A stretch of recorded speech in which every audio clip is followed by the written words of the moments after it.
So yun, good morning sa ating lahat, mga kabsat, mga lakay, kalakay, mga kaisto, ano ba dapat nating itawag? Wala pa po ako na ano talaga.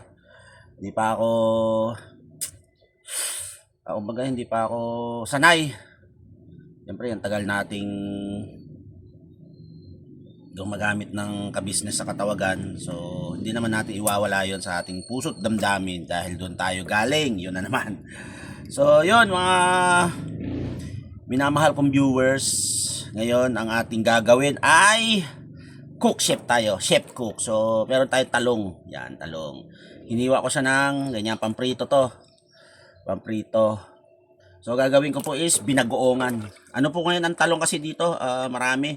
Binigay lang po to ng kapitbahay. So, bumili ako ng mga ihalo, yung bagoong alamang, tsaka konting karne. So, ito yung ating gagawin. Gagawin ko is ipiprito ko muna to. Tapos ko na po siyang hiwa-hiwain. Ayan, marami. May natira pa eh. So, parang marami na kasi ito. Sasakto na siguro sa amin to.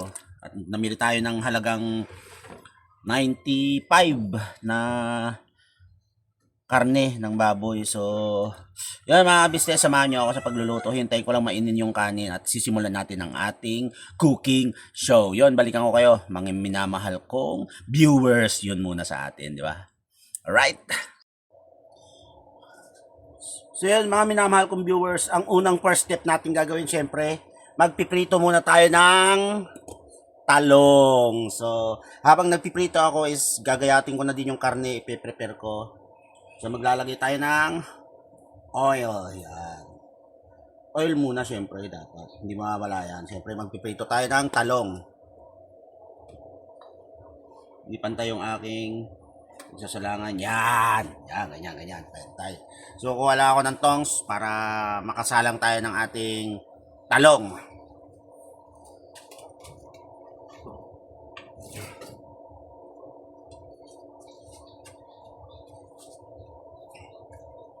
So, pinapainit lang natin, mga minamahal kong viewers.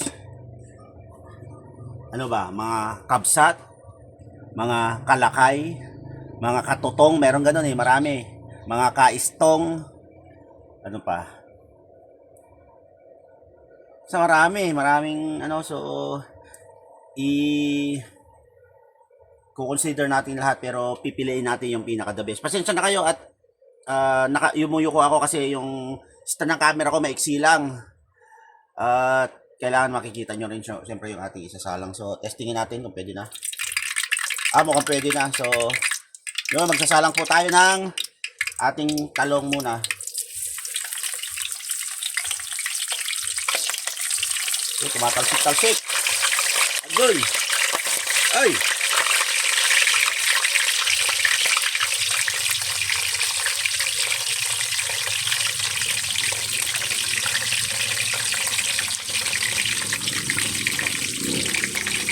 So yun, mga minamahal kong viewers, hintayin ko lang maluto to at i-prepare ko lang yung karne tsaka yung mga condiments. Balikan ko kayo. So yun, ayun na mga business namin minamahal ang aking napritong talong. So may lasa lang pa tayo bago tayo ginagawa ko kasi papakuluan ko sa suka yung alamang kasi maalat yun para mabawasan ang alat bago tayo magigisa na.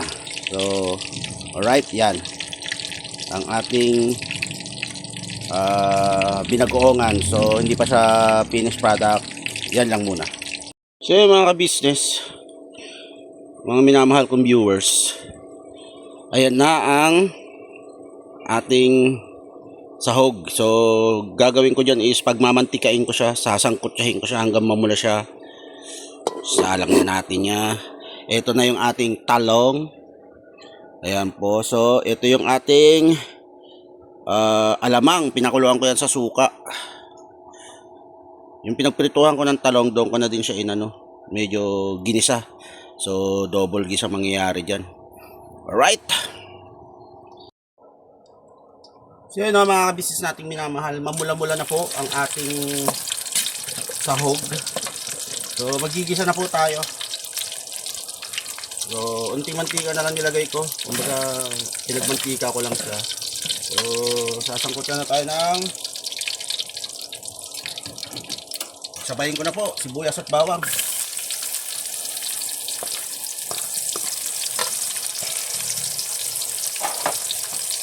Isa-isa lang tayo.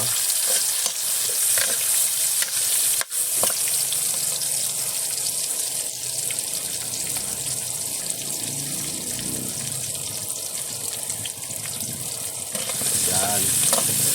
So, hanggang na tayo. Tapos nyan, syempre, lalagay na natin yung ating gasangkot na natin. Nagisa na natin. Yung magalaw po yung aking kawali. Yan, hawakan natin. So pagkatapos po nun, lagyan na natin yung ating alamang. Yan.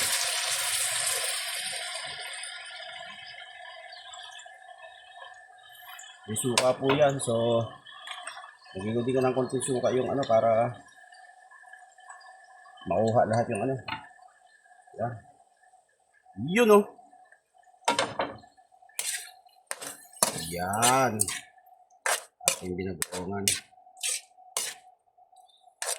Pagkalibang maalat to mga minamahal kong viewers, magdadagdag tayo ng suka or sugar para maano po yung kanya, yung mabalance yung kanyang alat at tamis. So maglalagay tayong Ajinomoto. Yan, ganyan. Hindi lang karami, depende sa inyo. So next is lang natin lang muna natin siyang kumulo, medyo matuyuan para goods na, para matuyuan at goods na ang ating binagoongan, mga minamahal kong viewers, no. Lalagyan tayo ceiling green. Gagayatin ko ang aking ceiling green. At mamaya-maya ating ilalagay. So, yan muna. Right. So, yun. Balikan ko kayo, mga minamahal kong viewers. Mga ka-business natin dyan. Right. So, yun. Nilagay ko na din po yung sili.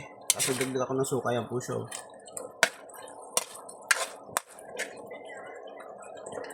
So lalagay na po natin ang ating talong. Yan.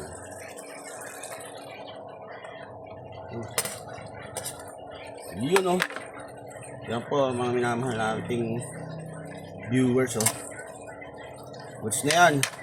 Diyan lang sa ibabaw para mamaya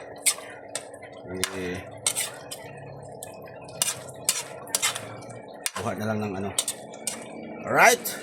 So yun. Nandito na lang muna ang ating simpleng cooking show. Maiksi pa yata itong video ko. So, mag-iisip ako ng ating pwedeng mapag-usapan ng konti para medyo humaba naman. No?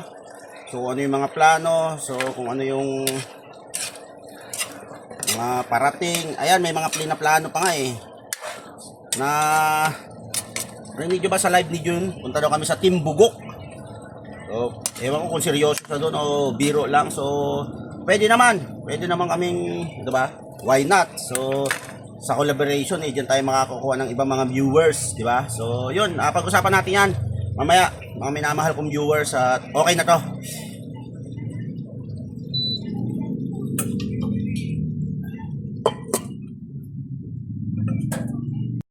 Yun, mga minamahal kong subscriber, tapos na ako magluto. Tambay muna tayo dito sa ilalim ng anonas to. Sa Ilocano ay anonang. Namumunga po to, tapos yung bunga niya. Pag nahinog, masarap. So yun, dugtungan ko lang yung aking cooking video, vlogs. So yun nga mga business, ano bang pwede natin mapag-usapan? Ano lang, peace, love, and harmony lang. Kapayapaan lang tayo. Humingi ako ng paumanhin kung may mga nasaktan at mga hindi sumang-ayon sa aking naging vlog nito mga nakaraan. Ako'y naglabas lang po ng saloobin at ng aking pananaw kasi nga, 'di ba? 'Yun ang gusto kong iparating eh. May gusto ako iparating, hindi naman pwedeng kimkimin ko 'yun kasi, 'di ba? Mabigat sa damdamin 'yun. Kaya wala naman ako nasabing below the belt siguro, kundi naging totoo lang ako sa aking sarili. At yun, nagbigay lang ako ng ah, nararapat na opinion kasi it's my karapatan. No? It's my karapatan ko yun. So yun, hanggang doon lang naman yun mga minamahal kong viewers.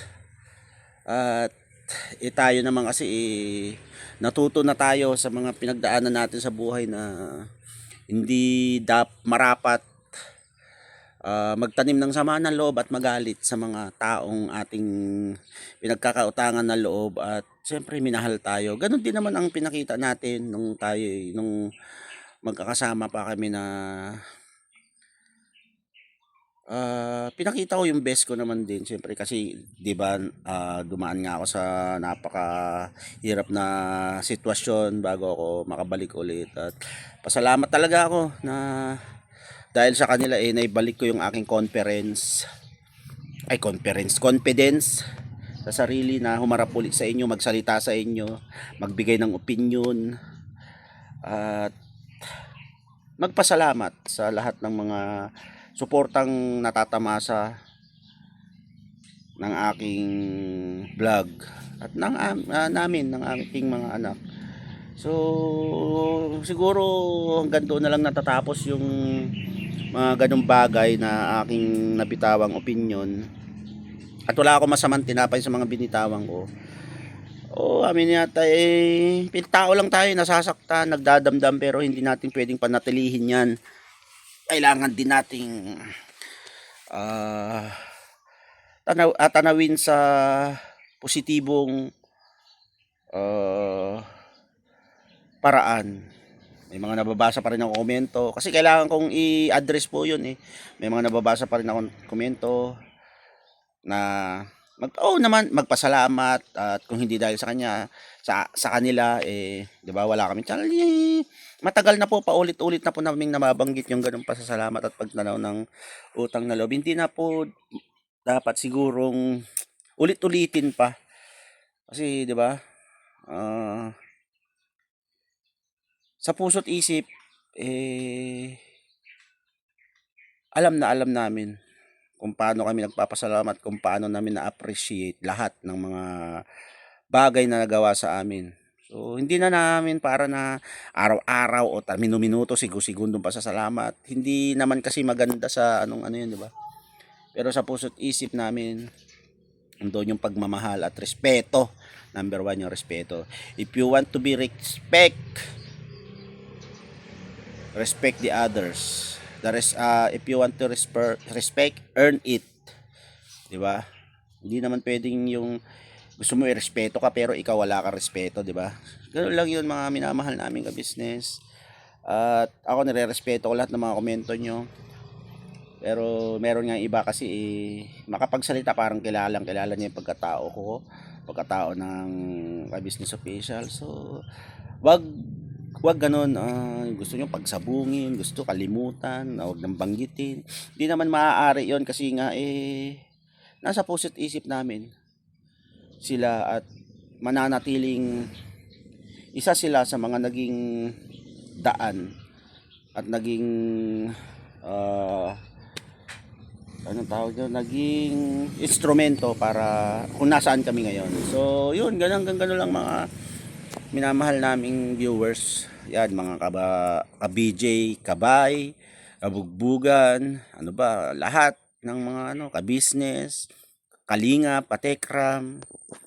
Yan, iisa naman ng pinanggalingan namin minahal nyo kaming lahat So, yun, maraming salamat sa walang sawang suporta at patuloy lang.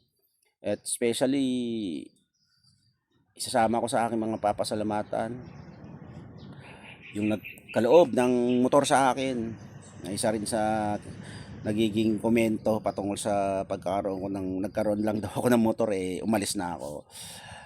No, it's a big no. So, yun, maraming salamat, Ma'am D. At ganoon din kay Ate Soy, kay Tita Teacher, at kay Ma'am Cynthia Ira ng Japan. Thank you very much po. At bye in June vlogs. At sa mga susunod, siguro paplanuhin, pag-uusapan namin nila bye nila June kung anong may mga plano yata sila, so sasamahan natin sila. Tayo, collab, or join force, yan, para 'di ba? So, yun, sana mga minamahal namin viewers, wag nating pamahayan yung inis o galit natin sa puso natin, 'di ba? Mas piliin nating yung sa mapayapa at sa marespeto at pagmamahal, mga minamahal kong viewers at subscribers. So yun, maraming salamat. Hanggang dito na lang tong video na to, at abangan nyo ang mga susunod na video. We love you all. So yun, at sa huli, siyempre salamat sa Ka-Business Official, Papa Dins TV, Miss KB Official, Ka-Business Family, at sa lahat, sa buong Ka-Business Family. Yun, thank you very much. I love you all.